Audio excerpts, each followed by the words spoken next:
அன்பான தேவ பிள்ளைகள் எல்லோருக்கும் இயேசு கிறிஸ்துவின் நாமத்தில் வாழ்த்துக்களை தெரிவித்துக் கொள்கிறேன்.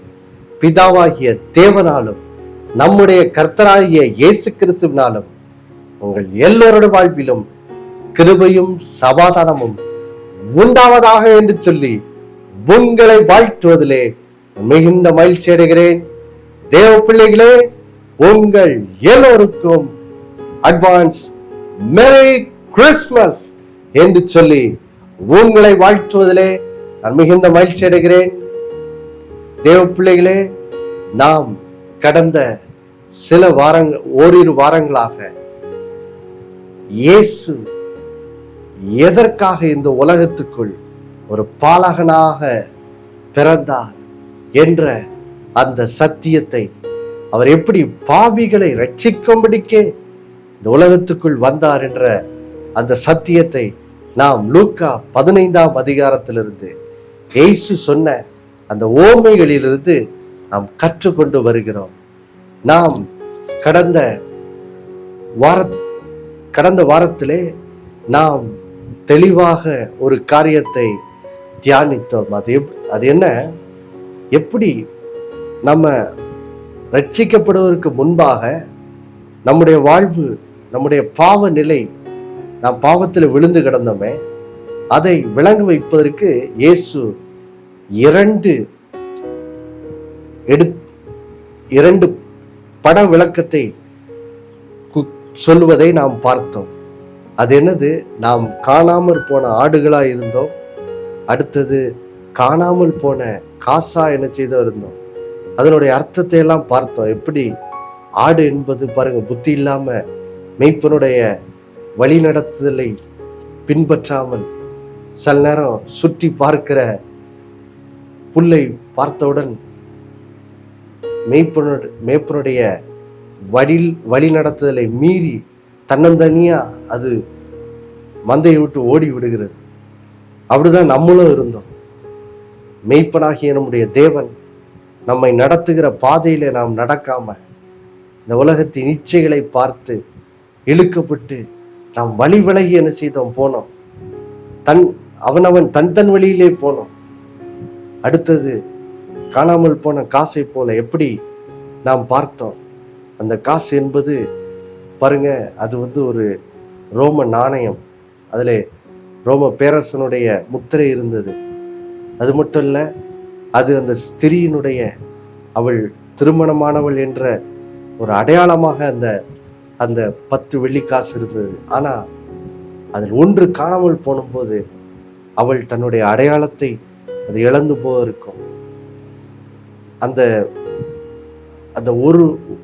ஒரு நாள் அந்த வேலையினுடைய அந்த விலை அது இழந்து போறதுக்கும் சமமா இருக்குது. அதே போலதான் நாமும் பாருங்க, கிறிஸ்துவின் மனவாட்டியா இருந்த நாம், பாருங்க, தேவ சாயலா இருந்த நாம் கிறிஸ்துவை விட்டு பிரிந்து போய் தேவ சாயலை இழந்து போய் இப்படியாக பாருங்க நம்முடைய மகிமையை இழந்தவர்களா இருந்தோம்.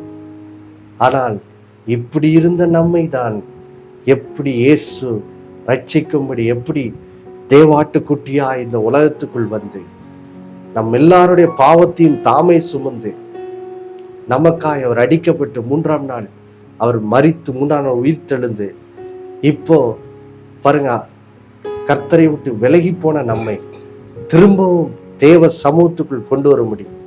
திரும்ப தேவனுடைய மந்தைக்குள் நம்மளை நடத்த முடியும். எப்படி பரிசுத்த ஆவியார் நம்முடைய இருதயத்தை விளக்கேத்தி பாவத்தை உணர்த்தி எப்படி நாம் இயேசுவை மறுபடியும் நோக்கி பார்க்க செய்து ரட்சிக்கப்படும்படி எப்படி நடத்துகிறார் என்ற சத்தியத்தை நாம் பார்த்தோம்.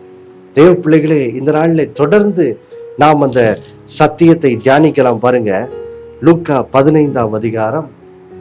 இப்பொழுது இந்த நாளிலே நாம் 3வது ஓமைக்கு என்ன செய்ய போக போகிறோம். இதுதான் பாருங்கள் தேவ பிள்ளைகளே, நம்முடைய கிறிஸ்துமஸ் செய்தியாக இன்னைக்கு பார்க்க போகிறோம். இப்பொழுது நாம் வாசிக்க கேட்கலாம். லூக்கா 15ஆம் அதிகாரத்தில் இப்பொழுது 11வது வசனத்திலிருந்து இப்போ முதலாவது 14வது வசனம் வரைக்கும் வாசிக்க கேட்கலாம். பின்னும் அவர் சொன்னது, ஒரு மனுஷனுக்கு 2 குமாரர் இருந்தார்கள். அவர்களில் இளையவன் தகப்பனை நோக்கி, தகப்பனே, ஆஸ்தியில் எனக்கு வரும் பங்கை எனக்கு தர வேண்டும் என்றான். அந்தபடி அவன் அவர்களுக்கு தன் ஆஸ்தியை பங்கிட்டு கொடுத்தான்.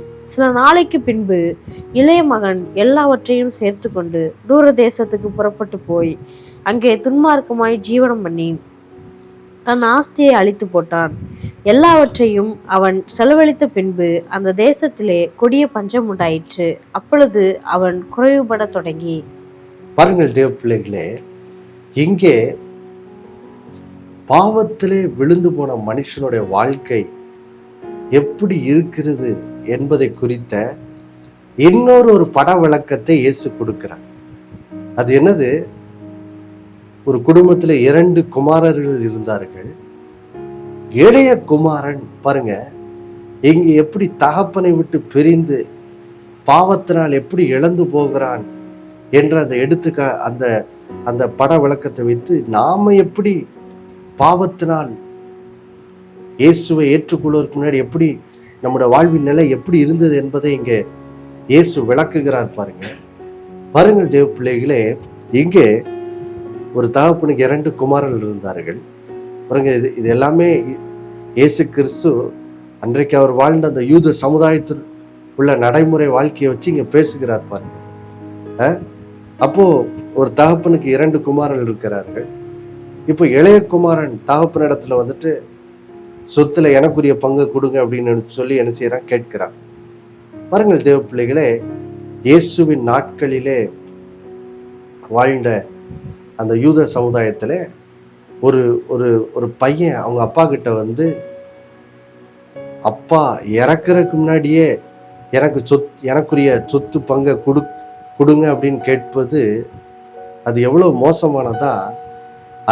அது பிள்ளை தகப்பனை பார்த்து நீ செத்து போனா எனக்கு நலமா இருக்கும் அப்படின்னு சொல்றதுக்கு அவ்வளவு அதுக்கு சமானமாவா? பாருங்க, அப்போ இந்த இளைய குமாரன் பாருங்க தகப்பனிடத்துல வந்துட்டு நீங்க சொத்துல எனக்கு பங்கு தாங்கன்னு சொன்ன போது பாருங்க, இது வந்து பிள்ளை வந்து தகப்பன் வேண்டாம் என்று உதைத்து வெளியே தள்ளுறதுக்கு சமானமா இருந்தாலும் இந்த தகப்பன் நினைச்சையில அதனால பாருங்க வருத்தப்பட்டு வேதனைப்பட்டு அவர் உடைந்து போல. கேட்ட உடனே என்ன செய்யறாரு? கொடுத்துடுறாரு. கொடுத்த உடனே பாருங்க இந்த குமாரன் என்ன செய்கிறான்? சொத்தெல்லாம் எடுத்துக்கிட்டு தூர தேசத்துக்கு போய் பாருங்க துன்மார்க்கமா ஜீவனம் பண்ணி தன் ஆஸ்தியை எல்லாம் என்ன செய்கிறான்? அழித்து போட்டானா. பாருங்க, ஆம் பிரியமானவர்களே, இதுதான் இயேசுவை ஏற்றுக்கொள்வதற்கு முன்பாக, இயேசுவின் இரத்தத்தினால் நம்முடைய பாவம் கழுவப்படுறதுக்கு முன்பாக நம்முடைய வாழ்க்கை நிலையைத்தான். பாருங்க, இந்த இளைய குமாரன் யாரை குறிக்குது? நம்மளதான் குறிக்குது. தகப்பன் யாரை குறிக்குது? நம்மை உண்டாக்கின நம்முடைய கர்த்தரா இயேசு கிறிஸ்துவின் பிதாவாகிய தேவனை குறிக்குது.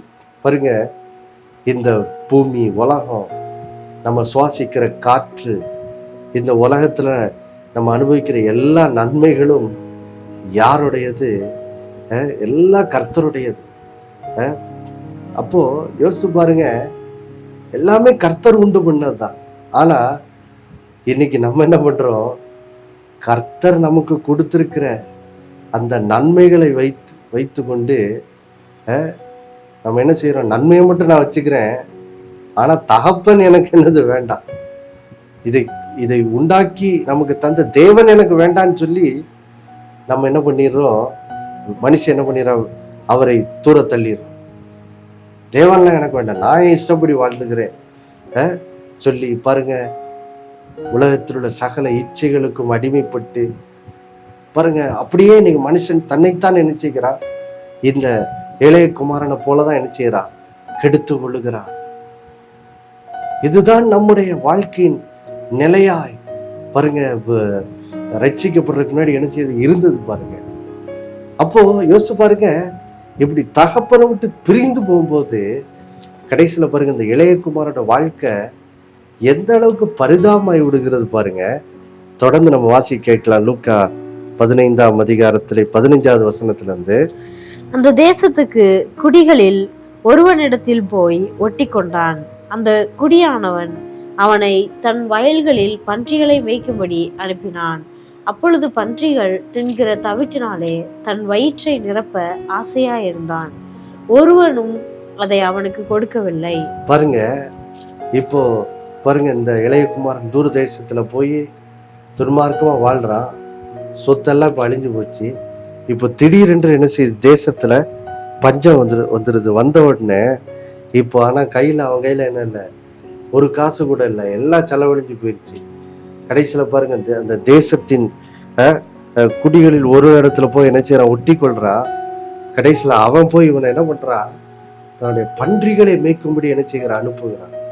பாருங்கள் தேவ பிள்ளைகளை, இயேசுவின் நாட்கள்ல வாழ்ந்த யூதர்கள் நடுவுல ஒரு மனுஷன் பன்றிகளை மேய்க்கிறதா இருக்கிறதுலே, இது எதை குறிக்குதுன்னா, அவங்க சமுதாயத்தின் இருக்கிறதுலே கேவலமான நிலைக்கு செல்வதை என்ன செய்கிறது குறிக்கிறது.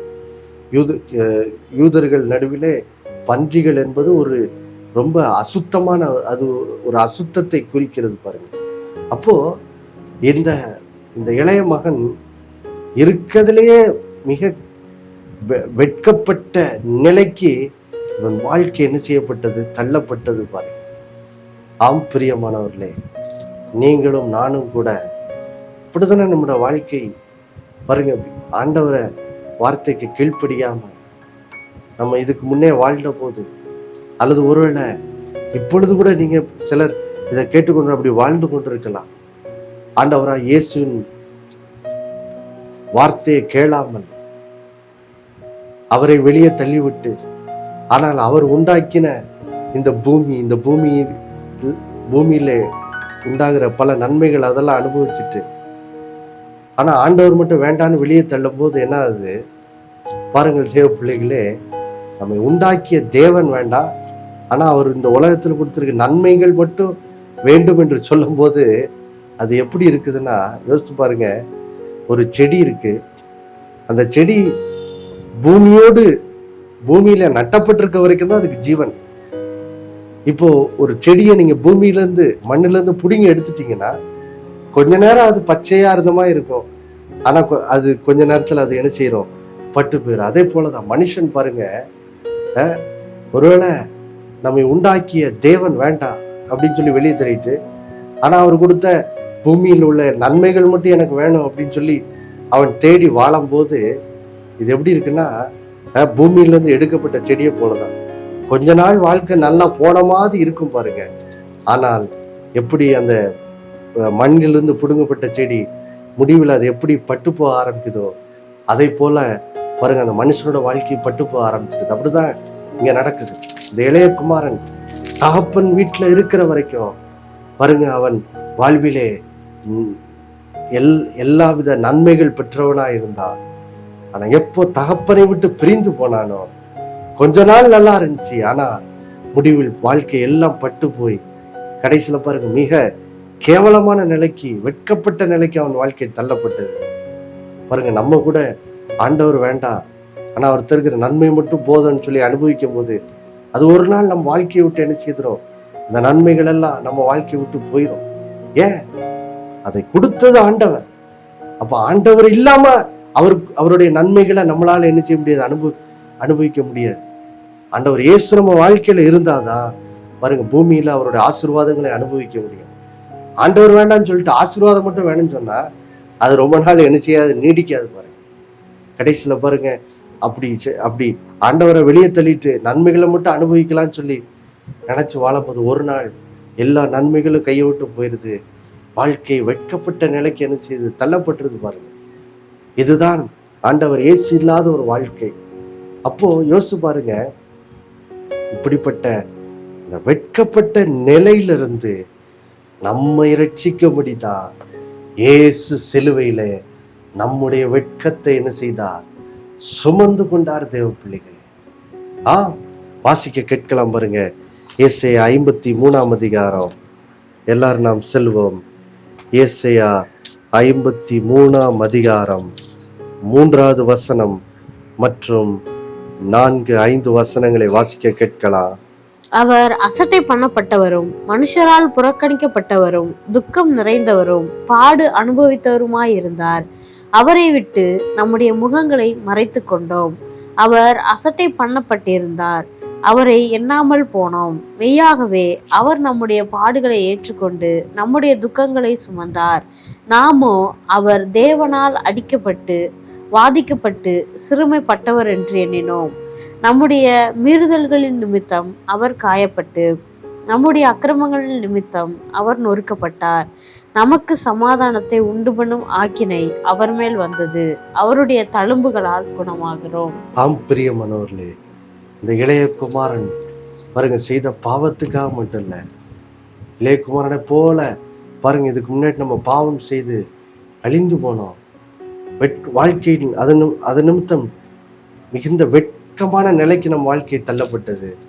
ஆனால் இயேசு நம்மை ரட்சிக்கும்படி என்ன செய்தாரா பாருங்க, அவர் சிலுவையில நமக்காக அசட்டை பண்ணப்பட்டவரும் மனுஷரால் புறக்கணிக்கப்பட்டவருமாய் பாருங்க சிலுவையில நம்முடைய பாடுகளையும் துக்கங்களையும் அவர் ஏற்றுக்கொண்டவராய் சிலுவையிலே மரித்தார். சிலுவையிலே மரித்தார். நம்முடைய வெட்கம் நீங்கி நாம் கர்த்தருடைய சமாதானத்தை பெற்றுக்கொள்ளும்படி, மறுபடியும் நாம் பாவத்திலிருந்து ரட்சிக்கப்படும்படி பாருங்க நம்முடைய மீறுதல் நிமித்தம் அவர் காயப்பட்டு நம்முடைய அக்கிரமத்தை அவர் நொறுக்கப்பட்டார். நாம செய்த பாவத்துக்காக அவர் நொறுக்கப்பட்டார். யோசித்து பாருங்க, நாம தகப்பன் வேண்டான்னு சொல்லி அவரை வெளியே தள்ளினோம். இளைய குமாரன் மாதா தகப்பன் வேண்டான்னு வெளியே தள்ளினோம். அப்போ பாருங்க அது ஒரு அந்த அந்த பாவத்தினால் வந்த விளைவை இயேசு சிலுவையில சுமந்ததுனாலதான் இயேசு சிலுவையில 4வது வார்த்தையா என் தேவனே என் தேவனே ஏன் என்னை கைவிட்டீர் என்று சொல்லி அவர் என்ன செய்தார்? கதறினார். பாருங்க ஏன் சிலுவையில பாருங்க தகப்பனை நம் வாழ்க்கையை விட்டு வெளியே தெளின அந்த பாவத்தின் இந்த விளைவுகளை அவர் என்ன செய்தார்? சுமந்தார். தேவ பிள்ளைங்க சுமந்து பாருங்க நமக்காக பாருங்க பாவத்திலிருந்து விடுதலையையும் ரட்சிப்பையும் அவர் சிலுவையில உண்டு பண்ணி பாருங்க. இப்போ மறுபடியும் நம்ம அந்த லூக்கா 15ஆம் அதிகாரத்துக்கு வருவோம். பாருங்க லூக்கா 15ஆம் அதிகாரம் இப்போ 17வது வசனத்தை 17-18 வசனங்களை வாசிக்க கேட்போம். அவனுக்கு புத்தி தெளிந்த போது அவன், என் தகப்பனுடைய கூலிக்காரர் எத்தனையோ பேருக்கு பூர்த்தியான சாப்பாடு இருக்கிறது, நானோ பசியினால் சாகிறேன். நான் எழுந்து என் தகப்பனிடத்திற்கு போய், தகப்பனே, பரத்துக்கு விரோதமாகவும் உமக்கு முன்பாகவும் பாவம் செய்தேன். பாருங்கள் தேவ பிள்ளைகளே, இயேசு சிலுவையில நமக்காக பாடுபட்டு ரட்சிப்பை உண்டாக்கினார். அதற்கு பின்பு இப்போ நம்ம என்ன செய்யணும்? இயேசுவின் ரட்சிப்பை நம்முடைய தனிப்பட்ட வாழ்க்கையில் என்ன செய்யணும்? அந்த ரட்சிப்பை சுதந்திரிக்கணும். அதை செய்வதற்கு தான் பாருங்க இப்போ பாருங்க நம்ம பார்த்தோம் அந்த காணாமல் போன காசு ஓமையில எப்படி ஆவியானவர் விளக்கை ஏற்றி எப்படி நம்முடைய இருதயத்தில் இருக்கிற அந்த அந்த பாவத்தினால் வந்த அந்த கடினத்தெல்லாம் இருதய கடினத்தெல்லாம் எப்படி உடைத்து எப்படி நம்மளை உணர்வடைய செய்து எப்படி இயேசுவை நோக்கி பார்க்க செய்கிறார் என்று சொல்லி நம்ம ஏற்கனவே பார்த்தோம். அது அது அது எப்படி ஒரு மனுஷனுடைய வாழ்க்கையில் எப்படி நிறைவேறுகிறது என்பதை குறித்து தான் இங்க நம்ம லூக்கா 15-17 வாசிக்கிறோம் பாருங்க. அப்போ யோசிச்சு பாருங்க, இங்கே இந்த இளைய குமாரன் தகப்பனை விட்டு தூரமா போய் வாழ்க்கையிலே எல்லாவற்றையும் இழந்து பாருங்க சாப்பிட்றதுக்கு உணவு கூட இல்லாம பசியோடு வாடும்போதான் ஆவியானவர் அவனுடைய இருதயத்துல விளக்கை ஏற்றி அவனுடைய இருதயத்தில் இருக்க இருதயத்துல உடைத்து அவன் பாவ நிலையை உணர வைத்து பாருங்க அவனோட புத்தி என்ன செய்கிறார்? தெளிய வைக்கிறார். இதுதான் எனது ஆவியானவரோட வேலை. புத்தி தெளிந்து அவன் மறுபடியும் அந்த இளைய குமாரன் நினைச்சுக்கிறான், தகப்பனை நினைத்து பார்க்கிறான். எப்படி நடக்குது? இதான் ஆவியானவருடைய செயல். இதான் ஆவியானவருடைய செயல் பாருங்க. அப்போ பாருங்க இயேசு நமக்காய் சிலுவையில மரித்து ரட்சிப்பை உண்டாக்கினார். பாருங்க நம்முடைய தேவன் திரியேக தேவனாய் இருக்கிறார். பிதா, குமாரன், பரிசுத்த ஆவி. தேவன் ஒருவர் தான், ஆனா 3 நபராய் நம்முடைய தேவன் என்ன செய்கிறார்? வெளிப்படுகிறார். அப்போ ரட்சிப்பிலே பாருங்க, குமாரனாகிய தேவனுடைய வேலை என்ன? அவர் பாலகனா வந்து நமக்காக சிலுவையில மரித்து உயிர்த்தெழுது ரட்சிப்பை உண்டாக்கினார். இப்ப பரிசுத்தாவியாகிய தேவன் என்ன பண்றாரு? அந்த ரட்சிப்பை பெற்றுக்கொள்ளும்படி நம்முடைய இருதயத்தை பாவத்தை குறித்து உணர்த்தி, பாருங்க, நம்முடைய கடின இருதயத்தெல்லாம் உடைத்து இயேசுவை நோக்கி பார்த்து மறுபடியும் தகப்பனிடத்துல வரும்படி நம்முடைய இருதயத்தை என்ன செய்கிறார்? தகப்பனிடத்தில் வரும்படி என்ன செய்கிறார்? இழுக்கிறார். பாருங்க, வாசிக்க கேட்கலாம். யோவான் 6:44 யோவான் 6ஆம் அதிகாரம் இப்பொழுது 44 வாசிக்க கேட்போம். என்னை அனுப்பின பிதா ஒருவனை இழுத்து கொள்ளாவிட்டால் அவன் என்னிடத்தில் வரமாட்டான். கடைசி நாளில் நான் அவனை எழுப்புவேன். பாருங்க தேவ பிள்ளைகள், இங்க வேதம் அழகா சொல்லுது பாருங்க. என்னை அனுப்பின பிதா ஒருவனை இழுத்து கொள்ளாவிட்டால் ஒருவனும் என்னிடத்தில் என்ன செய்ய மாட்டான், வரமாட்டான். அப்போ நம்மை இயேசுவை நோக்கி பார்க்க வைத்து திரும்பவும் பிதாவினிடத்தில் செல்லும்படி நம்முடைய இருதயத்தை இழுக்கிறது யாரு? அதுதான் பரிசுத்த ஆவியானோட வேலை. பாருங்க, இங்க அதான் நடக்குது.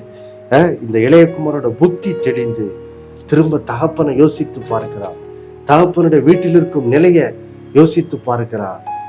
தகப்பனிடத்தில் திரும்ப போகும்படி ஆவியானவரால் அவனுடைய இருதயம் இழுக்கப்படுது. பாருங்க, இழுக்கப்பட்டு போது. பாருங்க, இவன் இப்போ பாருங்க, நம்ம கீழே இப்போ 20வது வாசிக்க கேட்கலாம். லூக்கா 15:20 நாம் இப்பொழுது வாசிக்க கேட்போம். எழுந்து புறப்பட்டு தன் தகப்பனிடத்தில் வந்தான். அவன் தூரத்தில் வரும்போதே அவனுடைய தகப்பன் அவனை கண்டு மனதுருகி ஓடி அவன் கழுத்தை கட்டிக்கொண்டு அவனை முத்தம் செய்தான். ஆம் பிரியமானவர்களே, பாருங்க, ஆவியானவர் பாருங்க இவனுடைய இருதயத்தை அவனை தகப்பனிடத்தில் வரும்படி அவனுடைய இருதயத்தை இழுத்த போது பாருங்க, இந்த இளைய குமாரன் நினைச்சுதான் மனம் திரும்பினான். மனம் திரும்பி தன் பாவத்தை உணர்ந்து திரும்ப தகப்பனிடத்தில் என்ன செய்தா? திரும்பினான். திரும்பின போது என்னாச்சு? தகப்பன் இவனை பார்த்த உடனே கோவப்பட்டு இவனை வெளியே அனுப்பிடல. இல்ல தகப்பன் இவன் தூரத்திலேயே வர்றதை கண்டவுடன் பாருங்க, தகப்பன் என்ன செய்தாரா? எழுந்து அவனிடத்தில் என்ன செய்தாரா? அவன் தூரத்திலே வருகிறத கண்டபோது தகப்பன் பாருங்க மனதுருகி ஓடி அவன் கழுத்தை கட்டி கொண்டு அவன் என்ன செய்தார்? முத்தம் செய்தார். தூரத்துல வரும்போதே அவர் தகப்பன் எழுந்து ஓடுறாரு. பாருங்க, இயேசுவின் நாட்கள்ல வாழ்ந்த அந்த யூத மக்கள் கலாச்சாரத்துல ஒரு பெரியவர் வந்து மகன் தூரத்துல வர பார்த்து ஓட மாட்டாங்களாம். பாருங்க, ஆனா இங்கே தகப்பன் எழுந்து ஓடுகிறார். ஏன்? இதான் தேவனுடைய அன்பு. தேவன் அன்பாகவே இருக்கிறார் என்று வேதம் 1 யோவான் 4:8 சொல்லுகிறது. ஆம் பிரியமானவர்களே, பாருங்க, நம்ம தகப்பனை விட்டு விலகி போனதுனால இப்ப தகப்பனுக்கு நம்ம மேல கோபம் இல்ல. தேவன் இன்னும் நம்மேல் மனதுருக்கமா தான் என்ன செய்யறா இருக்கிறார். எப்ப நம்ம அவரிடத்தில் திரும்பி ஒருவன் காத்துக்கிட்டு இருக்காரு. நம்ம அவரிடத்தில் வரும்போது பரிசுத்தாவியானவருடைய அந்த தொடுதலுக்கு நம்ம கீழ்ப்படிந்து இயேசுவை நோக்கி பார்த்து இப்போ மறுபடியும் நாம் பிதாவாகிய தேவனிடத்தில் திரும்பும் போது பிதாவாகிய தேவன் என்ன பண்றாரு? நம்மை ஓடி வந்து நம்மை அணைத்து கட்டி நம்மை முத்தம் செய்து திரும்பவும் நம்மை என்ன செய்கிறார்?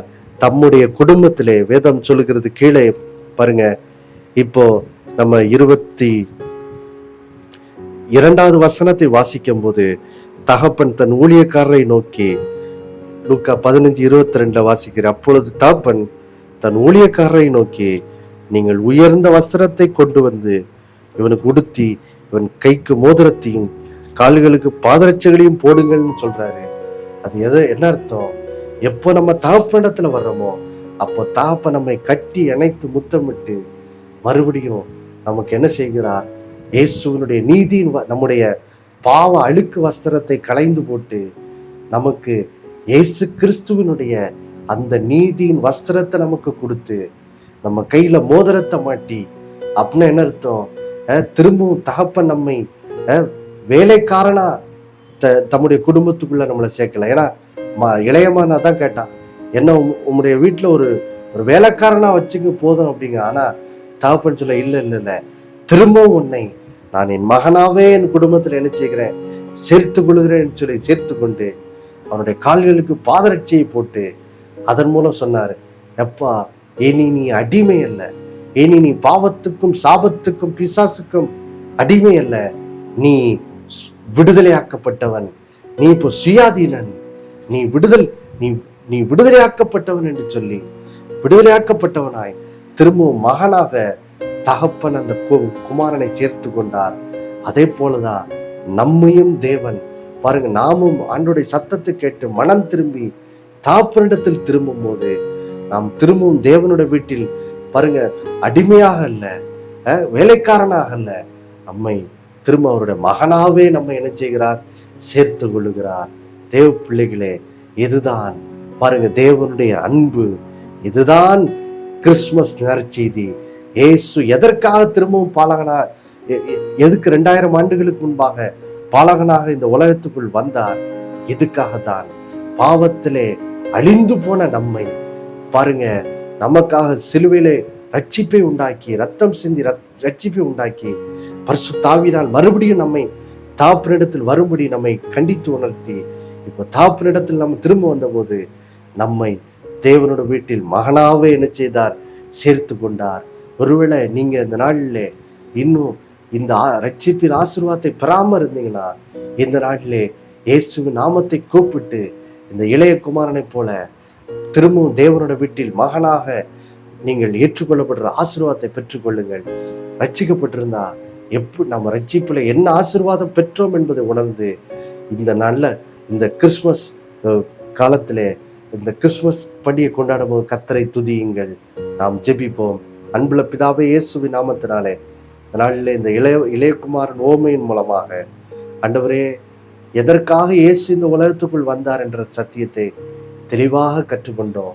இந்த வசனத்தை கேட்ட ஒவ்வொருத்தரும் ஆண்டவரை யார் இதை ஏற்கனவே ஆண்டவர் இயேசுவை அறிந்து ரட்சிக்கப்பட்டிருக்கிற உம்முடைய பிள்ளைகள் இதனால இந்த சத்தியங்களை நாம் எப்படி ரட்சிக்கப்பட்டோம், தகப்பன் எவ்வளவு அன்பாய் இருக்கிறார் என்ற அந்த சத்தியத்தெல்லாம் உணர்ந்து இந்த கிறிஸ்துமஸ் நாட்களில் ஆண்டவரே உம்மை இன்னும் அதிகமாக தேவ அன்பை உணர்ந்து உண்மை துதிக்க உதவி செய்யுங்க.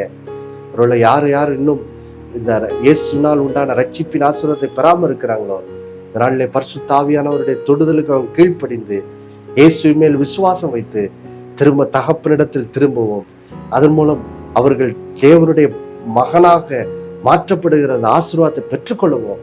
இந்த பிள்ளைகளுக்கு உதவி செய்யுங்க. உங்களுடைய பிள்ளைகள் இயேசு நாமத்தை இந்த நாளில் கூப்பிட்டு இந்த ஆசீர்வாதத்தை பெற்றுக்கொள்ளட்டும். அப்படியே செய்ததுக்காய் ஸ்தோத்திரம். அதன் மூலம் எல்லா குடும்பங்களிலும் இந்த கிறிஸ்துமஸ் ஒரு அர்த்தமுள்ள கிறிஸ்துமஸா இருக்க உதவி செய்யுங்க. இயேசுவின் நாமத்தில் வேண்டிக் கொள்கிறோம் நல்ல பிதாவே, ஆமென். தேவ பிள்ளைகளே, உங்கள் எல்லாருக்கும் மறுபடியும் வாழ்த்துக்கள் சொல்கிறேன். மெரி கிறிஸ்துமஸ்.